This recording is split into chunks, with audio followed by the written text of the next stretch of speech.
في لحظات كده تلاقي نفسك قاعد عادي وكل حاجة حواليك ماشية طبيعي، فل قشطة حلاوة طحنية، وفجأة قلبك يسرع، نفسك يتقل، وتسأل نفسك السؤال اللي بنسأله كلنا: هو أنا متوتر ليه؟ أنا أصلا في إيه؟ ليه؟ مين؟ ماله؟ في إيه؟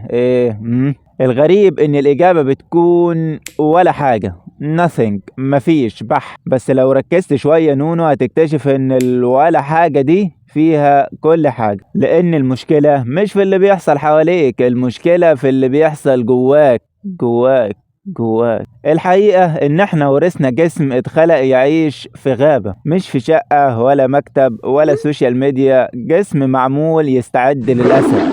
دماغك لما يحس بحاجة مش مفهومة مش لازم تكون خطر، يكفي بس انها حاجة غريبة فيقوم عامل السيناريو المعروف، يزود ضربات القلب، يقلل النفس، ويحضر جسمك للهروب. عارف ليه؟ عشان جوه دماغك في حاجة صغيرة نونو برضو اسمها اللوزة الدماغية، هي حاسة مهمتها تحميك، فتبالغ، تخاف، تفترض الأسوأ، وأحيانا تمسك فيك بالعافية وتقولك قوم في حاجة غلط، وانت بدل ما تهدى تصدقها. اللي يخليك تتوتر من غير سبب مش موقف لكن ذاكرة، يمكن موقف قديم لسه سايب أثر، يمكن تعب، يمكن خوف اتعودت تبعت له دعوة كل يوم من غير ما تحس. القلق ساعات مش بيكون عن اللي بيحصل لكن عن اللي ممكن يحصل، وده اللي بيخليك تحس انك في سباق وانت اصلا واقف مكانك. طب نعمل ايه؟ مين؟ فين؟ ايه طيب؟